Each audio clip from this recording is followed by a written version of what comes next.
Okay, let's talk about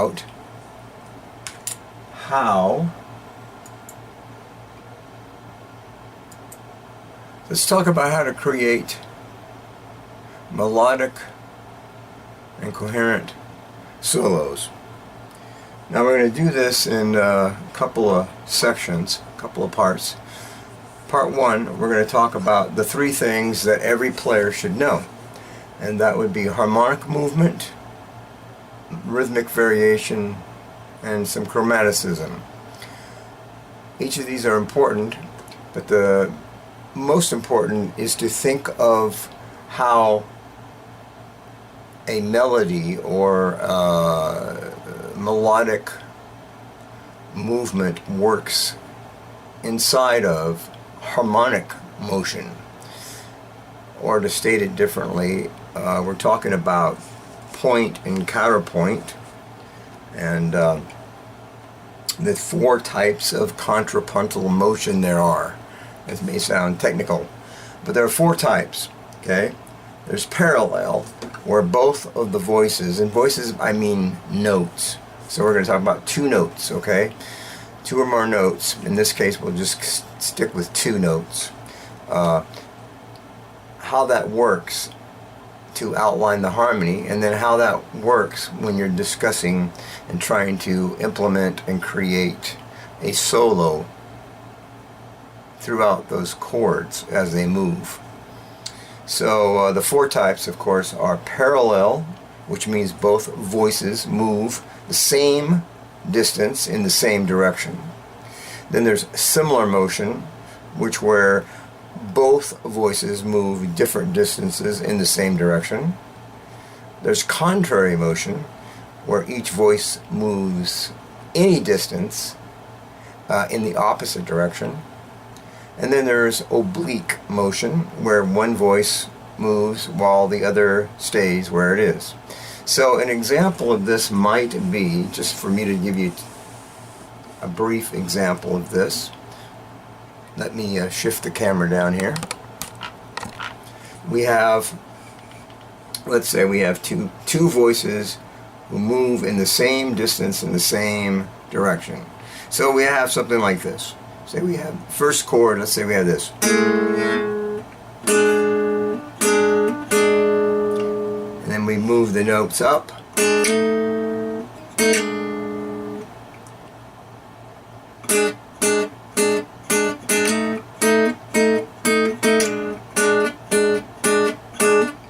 Very similar notes sound in a dominant seventh chord. You've heard it a million times, probably. And then we have similar motion. Both voices move in different distances in the same direction. Different distances in the same direction. So let's say we had the same thing here. We have, only this time we go.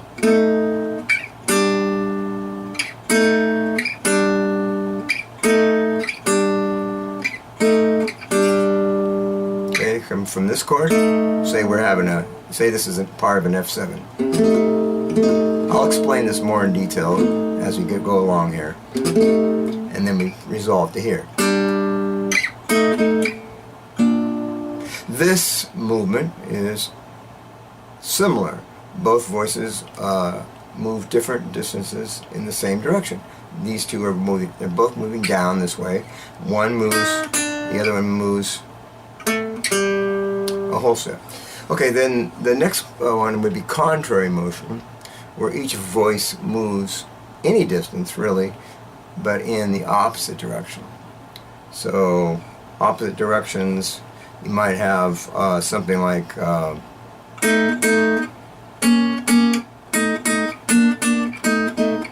this is opposite direction.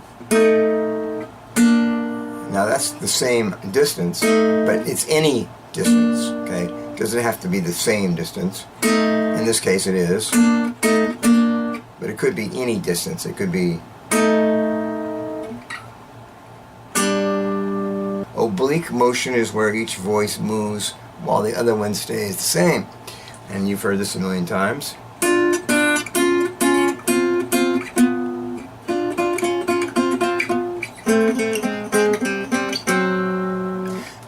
Pretty obvious in the song.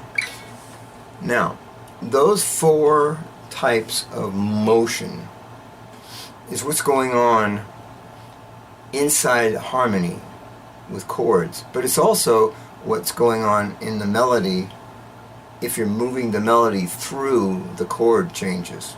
Okay? Now, stay with me here. There are 6 basic, I guess you could say 6 basic chord progressions in most songs, and they outline key areas. Okay, in other words, what key you're in. It's important to recognize the relationship between those key areas, because after a key area or a chord is sounded, you know, there are only 6 possibilities or key shifts, which will take you in another direction. Okay, and you need to know what those are. So basically, we have minor seconds or chromatics, we have major seconds or whole steps, we have minor thirds, we have major thirds, we have perfect fourths or perfect fifths, and then we have tritones. So examples, really simple examples. You know, you're going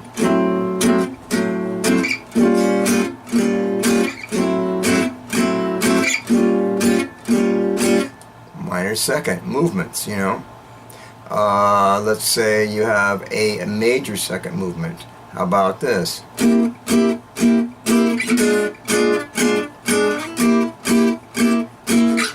Heard that in songs. And minor thirds. Here's like a minor third movement.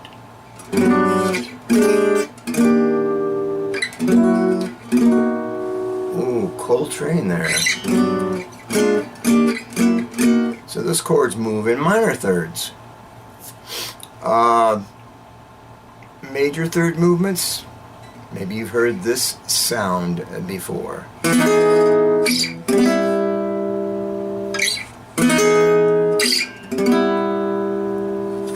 Remind you of anything from a movie?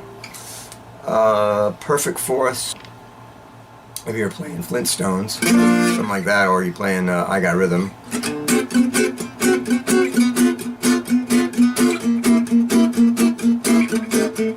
Okay, you could start it the other way. Of course, you could have, or actually a nice one would be like just on these major chords, would be like,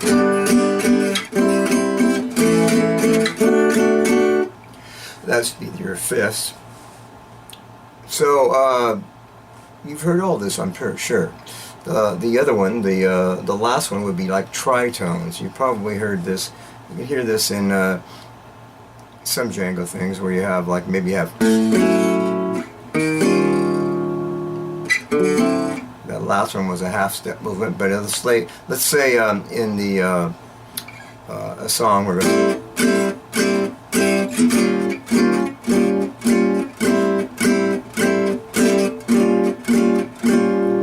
and now that's a tritone, so it's going.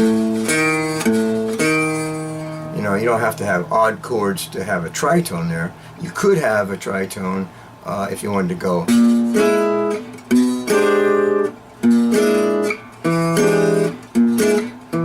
And there I'm just using a B flat, and then it's B flat 7, flat 5, that doesn't matter, to an E 7 sharp 9. It's the root that we're talking about here. Okay, so those are the basic 6 key areas that you will encounter when you move harmonically through in songs. Some songs stay in the same key, some songs move around. But these 2 areas, contrapuntal motion, okay, like etc., there, and the area of chord key area movement or motion. These are the things that you want to keep in mind as the structural foundation in harmonic movement. So let's use an example that everybody, I think, can relate to now that I've set it up and confused you. Hopefully not. This is harmonic movement. So in the harmonic movement, let's say in a solo, the first thing you want to keep in mind, let's say we're going to use a blues here because that'll probably be the easiest. We can use the other types of chord progressions afterwards, but let's use a B flat blues, and we'll see what's going on. Now, if you look at the chord progression that I'm going to use, and you'll have a PDF download for this. We're going to use this basic jazz blues chord progression. Okay, so let's say we had a B flat 7 to an F7. Now remember, you can use extensions on these as long as they're not, well, they can be altered, but let's say they're not altered right away. So they're B flat 7 to a E flat 9 here, back to the F7. We can plug in a few extra notes if we will later, and then back to the E flat, and then the B flat 7, and then we're going to go to the secondary dominant, which is basically the 6th chord, which would normally be minor, down a minor third, and it would be a dominant, so it's G7, and then we'll go to the 2 chord, 2, meaning it's built on the 2nd degree. That would be a C minor 7 to an F7. Then we're back to the B flat. And now for the turnaround, we're just going to go up a minor third and walk it down. Okay, now we can do some plugins, but let's just play this chord progression first. Okay, but the way I'm going to play it is I'm not going to use the full chord. What we want to zero in on are the basic chord tones that define the chord. Now, in jazz, the chord tones that really define the chord are the 3rd and the 7th. Irrespective of whether the 3rd is flatted or the 7th is flatted, it is the 3rd and the 7th, followed by the root and the 5th. So these are the strongest chord tones. So if, let's say in the blues, we have this B flat 7. So we would have, I have a D note on top and an A flat beneath that. And these 2 chord tones, the 3rd and the 7th, as we move them around, will invert. Invert meaning they'll switch places and become functioning in a different way. So in this case, we have the 3rd on the top and the flat 7 on the bottom, and I'm using the 3rd and 4th strings respectively. And then if we move that down by a half step, and remember what kind of motion that is? Okay, that motion right there, both of those voices are moving in the same direction, the same distance. So I went down a half step.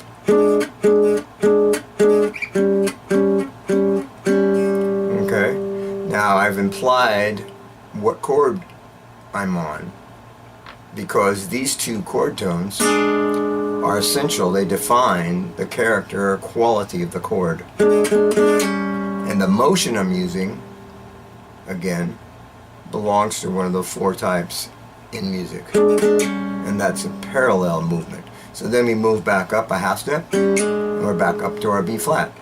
So just by moving a half step, we play 2 different chords. And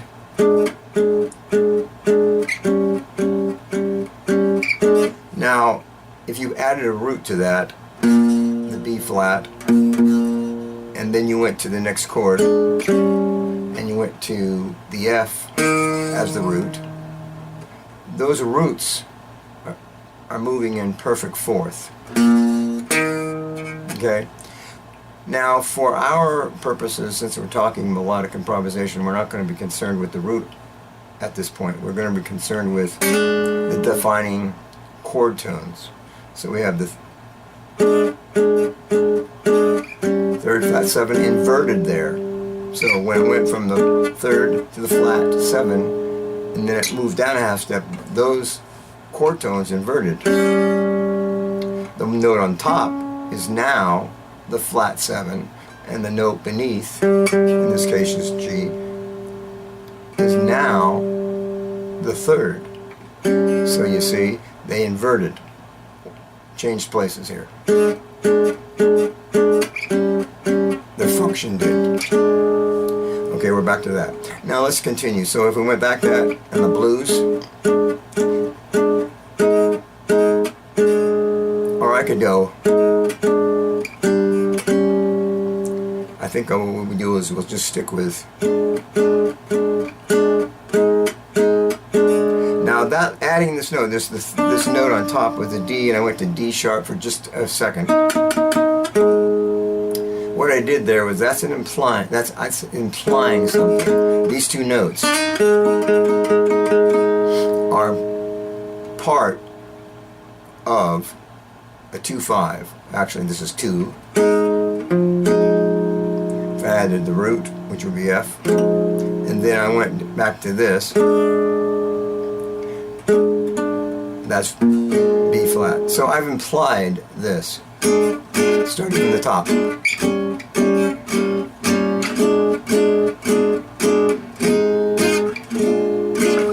I implied a 2-5 with those notes, changing that note. By the way, that motion from here is oblique, because what we did was take the top note, D, move to D sharp, the other note stayed the same, so that motion was oblique. Now your ear will probably tell you that, hey, isn't that a B flat sus4 chord, a B flat 7 sus4? You could look at it that way, but we are only interested in the functioning chord tones which outline the harmony. Now we move down a half step, and we're back to our E flat 7. Didn't sound quite right there, should not have played all those notes, but just that. And then back to the B flat. And now usually we walk it down to the G7, so if we walked it down, this movement is very obvious. This is a parallel again, and this is by half steps. So we look at the motion. That motion, obviously, being parallel. But what about looking at it when it comes to movements that are chords moving through keys? Well, actually, this is just moving it down by half steps or minor seconds, obviously, chromatically. Be like the full chord moving down, right? Okay, but all we're interested in, I guess, are the basic guide tones, or the tones that define the chords. And now when we go up to here, the C minor, we'd have the flat 7 on the bottom and the flat 3rd on the top. Okay, and then we want to move to an F7 here. So we just lower this one note, and that would be a B flat going down to an A, while the top note stays the same. So because the top note stays the same, that's oblique motion. And the chord movement here, if you put the root on it, would be basically a circle of fourths again. Never mind the altered note there. And then we're back to the B flat by moving those chord tones down a half step. Now the turnaround, we said we were going to do like a minor 3rd up, and there's your chord movement of minor thirds. And then we will just come back down by half steps. And so, again, that's your minor second or chromatic movement. Now you put all those things together, okay? I was long-winded about that, but let's play it now. So we go 1, 2, 3, and...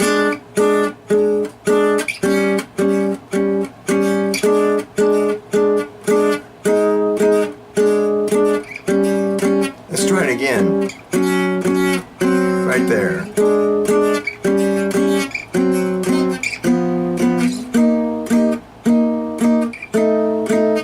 Up, down.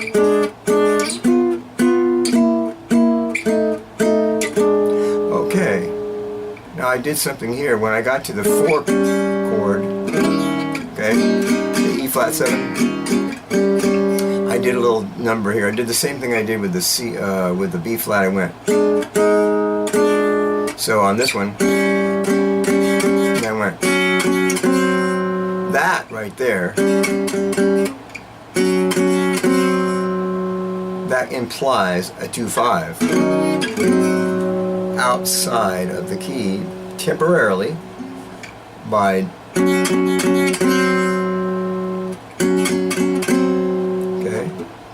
That would be something that you can add to the blues progression the more sophisticated you get. So if let's say I put the whole thing into context.